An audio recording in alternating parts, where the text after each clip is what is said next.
Hey everybody, what's going on? Tuesday, November 2nd.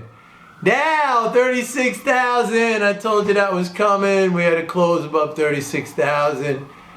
Finally happened after 22 years. That booked out 36,000 by, I believe it's Richard Glassman, who wrote that in 1999. He said it was going to happen in 3 to 5 years. It took 22 years, but we got here. And as I always say, stocks are a growth function. They reflect the fact that economies grow, corporate profits grow, and on a really basic level, people just strive to do better, and each generation strives to move up on the prior generation, stand on their shoulders, achieve more innovation, technology, scientific breakthroughs, and just the desire of people to thrive. And that's pretty much in all countries. I guess you could, there are some examples where that might be not true or less true, like North Korea or Venezuela. But even in those countries, there are segments of their society where you see progress. North Korea, even as a pariah state, its nuclear capability, and so on and so on. I'm not going to get into that. Hang on one second. Got to shut my phone off because it's distracting. So some of you were shocked and upset and pissed off at the fact that I'm raising up my price to $1,250 a month. I'm not going to go into that in big detail again. I told you that. Couple of things. Number one, my report I think is more geared towards institutional investors. Number two, I have found over the years of doing the report, of mentoring people, that small investors tend to stay small because they lack patience. Number one, they're not interested in the big macro perspective. They want something like now. I got to make money now. It's more like gambling to them. So I don't think what I do is aligned with what they want or what they think they want. Like they think they want money, but the way they go about it is more like gambling. I mean, some get luck. Some get lucky. They buy Bitcoin low and they make a lot of money, but that's not my philosophy. That's not my approach. I believe that things in life, just in general, take patience and they take time. I mean, the universe takes time. Abundance will come to you if you have patience. It's very hard for a lot of people to have patience. It's just hard, and that's not a criticism. I have that flaw in my personality too. We all do. We tend to be impatient, and it's really hard to have a long-term perspective and ride things out. And for a lot of people, the big macro picture, like, you don't know. I've been doing this for a long time. I've been a member of 4 exchanges. I've been a floor trader. I manage money for a major hedge fund. I was a proprietary trader for a major international bank. So I've been in every aspect of this business. I was on television for many years, on Fox and other business networks. And so I've seen it all. And I see the behavior. And I had that behavior. And I had a lot of that wrong understanding. And it took me a long time first to realize that the problem was within me, and then an even a longer time to work on the behavior, which is habit, and to change that. And even now, with all the years experience I have, both in terms of operating in the markets, in terms of my knowledge of the markets, and in terms of myself personally, my own personal behavior, I still slip up. We all slip up. But I have found in doing this and mentoring people that, small investors, that it's not what they want. And, as much as I try to say this is in your interest, it's just, they can't commit. They can't commit. The other thing is this, and I don't want to spend this whole video on, why I raised the price or whatever. The other thing is this. I truly believe that it is a growth reality. Okay? It is a reality of growth to take on an endeavor or a project or a something of difficulty way beyond your current level.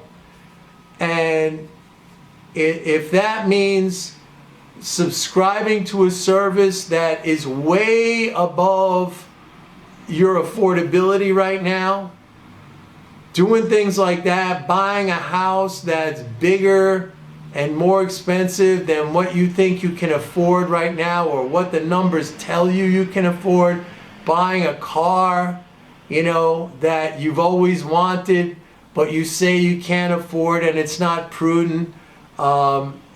These types of things, making an investment where, you think it gives you some sleepless nights or it's going to be difficult. This triggers abundance within you. It triggers mechanisms within you to cause you to achieve and surmount those goals. I know this as a fact. It has been always true in my life. The times I have vaulted ahead, exponentially, were the times that I took on projects that I thought, I have no idea how I'm going to make this happen. And if I don't make this happen, I'm going to be in big trouble. And the times that I regressed and the times that, ended up to be hard times and struggles were always the times when either I said, I'm complacent and I'm good at this level and I'm comfortable and I'm going to sit here, or worse, when I said, I'm going to cut back, I have to cut back. This idea of lack, this idea of I'm just not going to make it, I don't see how it's going to happen, I can't do it. I mean, this sends a powerful, powerful signal of failure to your brain, and vice versa. When you put something out there and you commit, the thing is to commit, not saying like, yeah, I want to have, $10 million 5 years from now. Like, go into projects which will come to fruition at that number, even if you don't know how to make that happen. Anyway, so much for the mental game aspect. Let's talk about the markets. Like I've been saying this. First of all, to repeat, I am the only one who uses MMT in an applied fashion. Look, I'm very, very appreciative of the MMT academics, Warren Mosler, who I learned from over 20 years ago, Stephanie Kelton, she's a brilliant communicator. She's famous now. She definitely deserves all that success. People maybe you've heard less of, but like Randy Ray and Scott Fulwiler, they're great. And they've done so much to the, Rowan Gray, they've done so much to the academic discussion and advancement of MMT that it is everywhere. But nobody has kind of taken that information. Look, that's like basic science and research, which is great. I mean, you need people working in laboratories. You need people doing experiments. You need people coming up with scientific discoveries. But then, you want to take that and apply that and commercialize that and find a way to apply that knowledge for the benefit of mankind. Now, I'm not saying what I do is for the benefit of mankind, but it's for the benefit of us who operate in the financial markets. And ostensibly, that's what we're all here for. I think I know I've done many videos saying that most people think they're here for profits and personal gain and financial wealth and freedom and all these other things that come with success as an investor, but they're not really. They're really here for the excitement, the action, something to talk about, a quick buck, sort of like a gambling mentality. That's not what I'm into. So, and again, I said yesterday, for those of you in hardship, if you lost your job, if you're a student, if you really can't afford it, look, I'm a very reasonable guy. I want to help people out. I'm a blue-collar guy. I came out, my father was FDNY, New York City firefighter.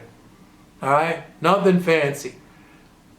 You know, I went to Ivy League school, but just because I studied. But that's not the point. Doesn't matter what school you go to. Matters that you want to try to help people. And I do believe, as crazy as this sounds, and again, I don't think my service is necessarily for individuals. I think it's more for institutions who have that longer term and appreciate the big picture. Like I said, I think yesterday, you know, having that big picture is like flying at 30,000 feet and looking down at the Empire State Building, and it's a little small thing like that, or looking at the Burj Khalifa in Dubai, and that, you know, and that just shows you like there's so much more. It puts everything in perspective, and that is invaluable. Like if somebody told me this 30 years ago, 35 years ago, when I was just starting out, I was like a lot of you, it was meaningless to me. I wanted to know when, you know, when that price broke the line on the chart. To me, that had all the meaning in the world, but I found out after that, you know, that was not the road to success.